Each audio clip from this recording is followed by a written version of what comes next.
Uno, dos, Look on the corner. tres, cuatro. No cuatro. Cuatro. Cinco. Cinco. Cinco. Where's Cinco? Where's Cinco? Yeah, so that's a good question. Where's number 5? Tough day. You know, 12 and a half pounds won it. This is going to be the story of Fishers of Men, April the 6th, Lake Anna. Make sure you hit that subscribe button and like it if you like it. Post a comment. I'll get back with you. These are the baits that played into the plan for the day. That's a little John crankbait, chartreuse and black, black and blue chatterbait with a green pumpkin trailer, regular old jig, brush hog, Carolina rig, little swim bait. We'll talk about all those and how they played into practice and tournament day. Lake Anna, April the 6th, 2019. 12 and a half pounds won that tournament. And that was a tough tournament. We only had 4 fish and finished up in 8th place. Didn't have but 7.75, I think. So this is the story of not a man named Jed, but us in that tournament. So in practice, I wanted to go to clear water, and I wanted to go to dirty water. Mid-lake was a little stained. It was kind of a good setup. Up the river a little bit, Henry caught one on a main lake point in the wind on a crankbait. And then I caught one just a little further down on a crankbait. And this is a Rick Morris Magnum Cranking Special. Little John, chartreuse and black crankbait, right where they were supposed to be. Only caught 2, got out of there. They weren't very big, but you know, I'd say good solid 2-pounders. All right. Then we finished, you know, fished around different areas. Finished up the end of the day in the back of Sturgeon Creek, in the very, very back. And that turned out to be very nice. Caught a 3-pounder on this chatterbait. It's a black and blue, and I put a green pumpkin trailer on it because the water was fairly clear, but it was overcast and it was raining. That's why we don't have any footage, so you have to trust me. So green pumpkin trailer, and I cut off, this is the Strike King bug, and I cut off that top half of it so that there's more of a bite there. And yeah, the hook is a little rusty. But anyway, caught a 3-pounder there, shook another one off. We got out of there. All right, so went into the next pocket, well not the next pocket, but went on over to Anna Point Marina in the cut in the very back there. And Henry catches a 3.5 pounder, it was a little bit bigger, on a spinnerbait in the very back. So, that's it. Get out of there. Tournament day. We start with a fog delay for about a half hour.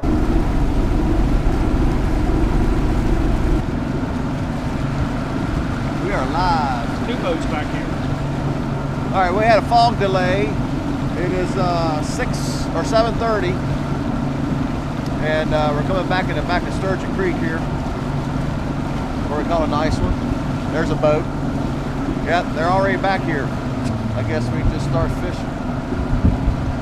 There was nothing back there. You know, we fished shallow stuff, fished deeper. In hindsight, maybe I would have backed off a little bit and enjoyed that Carolina rig down the middle more. There were already 2 boats back there. I didn't want to waste time trying to make something happen. So we zipped on over to Anna Point, fished that cut back there, nothing. So we zipped on out to the main lake, up the river, main lake points. Nothing. Like, dang. So I decided we would go ahead and go in the back of Pigeon Creek. I think that's what it's called. Actually, Henry brought that up. We were going to fish at some part during the day. And I said, yeah, we need to try that again. It's a big creek. So went back there, there's bumper boats. I mean, boats everywhere. And sure enough, you know, I get one. It was fortunate. But that was in the very, very back under a dock. There's jig. I think I got it. He was swimming on out. Right. I was looking at the boat. That's a little buck. He's at least 12. Is he 12?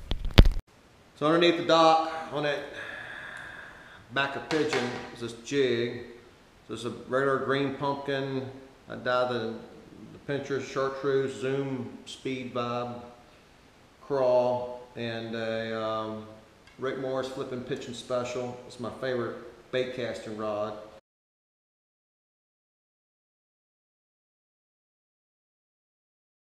So hey, we decided we would just change areas of the lake again. Hey, why don't we go back to clear water? We went back to Duke's Creek because on practice day, on secondary points, caught a couple fish, one on a shaky head and one on a Carolina rig. So, but they weren't very big, but they were keepers. So we're halfway through the day. Man, let's go back to some clear water. So we went down there. You'll see it. Get this one on the Carolina rig.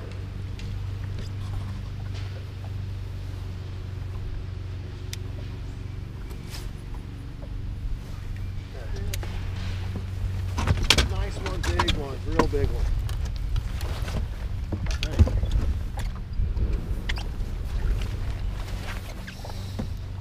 There we go.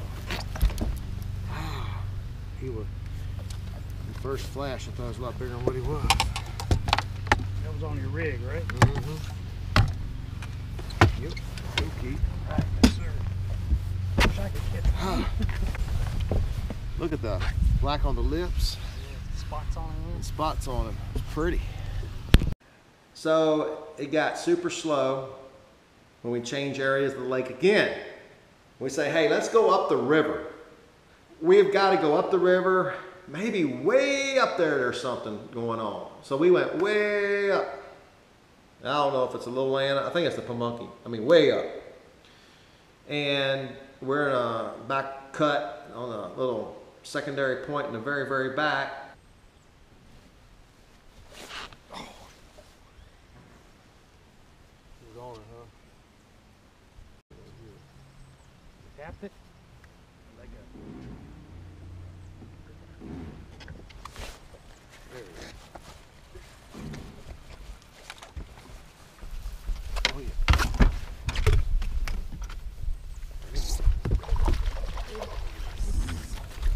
There we go. Yes, sir. Chunky. There you go. Bam. Good job. Right on the corner. That's where it's supposed to be.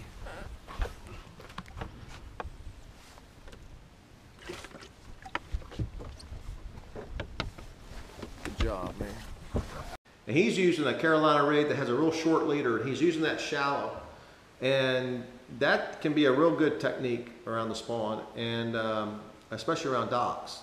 Short leader, you know, big lizard, and he got one.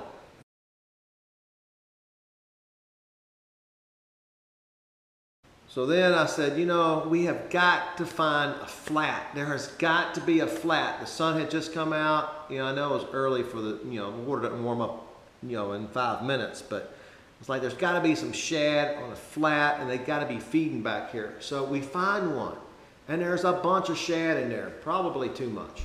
And so I did the old Kitech swim bait, little swim bait, and fire that out there. Catch one that's short. Got me all excited, but not quite. And in hindsight, probably should have spent a little bit more time there. Have to stretch him about 3 inches. No, he's 11 1/4. Then we zip back down the lake to finish up at Anna Point, that cut there. Henry wanted to finish there. I wanted to finish back closer to check in too, in the back of something. But I thought somebody else would be in there, but I'm sure it was fish, but nobody else was there. And here comes the Carolina rig again. Now ask me how much I like a Carolina rig. Let me just do this. You know what, I'll just do that again so I don't have to copy and paste when I do this editing. It's like fingernails on a chalkboard, or I don't know, taking some bad medicine. I hate a Carolina rig. Now if they're biting it, great, but I'd rather drag a jig. But in the springtime, I mean, sometimes that's what you gotta do. And I was dragging this thing off the bank, deeper water, and then we get that number 4.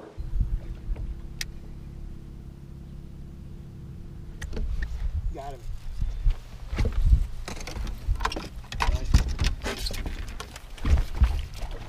Oh crap. Oh, my reel, something's messed up. There you go. Got him. Yeah. All right. That helps. It's number 4 with 4 minutes to go.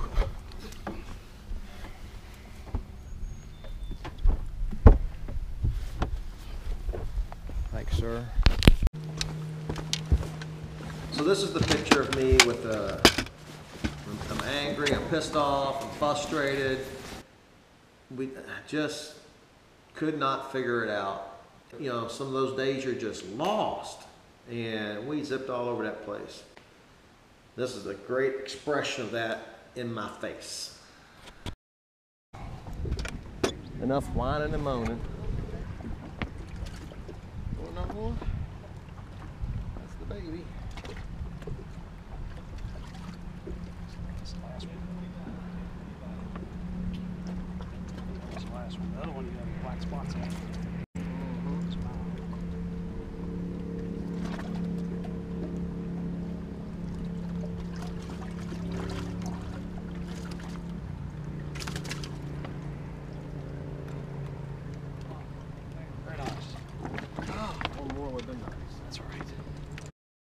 All right, hindsight.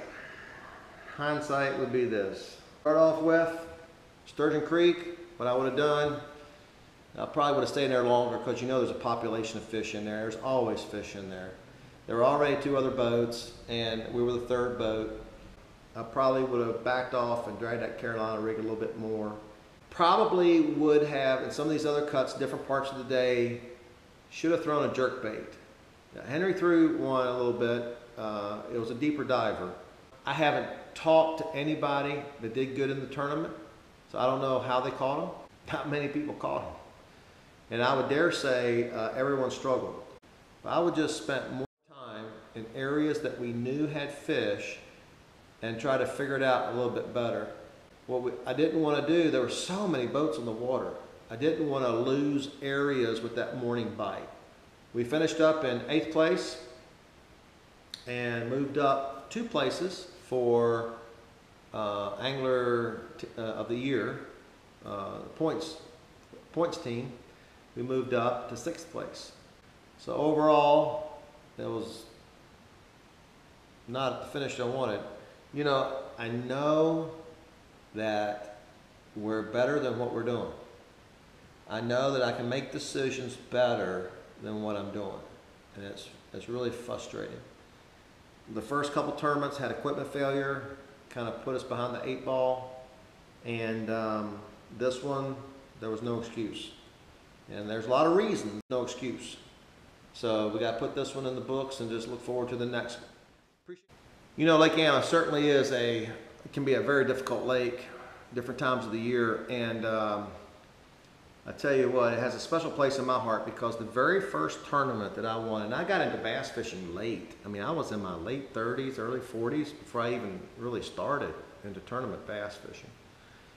And Lake Anna was the first tournament. I won a club tournament on that lake. I was in a bass tracker, and I was going across that 208 bridge afterwards. I was by myself, and I was screaming, yeah! Going across that bridge. I remember just like yesterday, I was so happy. I won my very first tournament, and you know, something special. But this lake has beaten me down before, and I've won tournaments on it, but it definitely can be a tough lake at times. Appreciate you guys watching. Make sure you subscribe. Look forward to seeing the next one. Thank you for watching.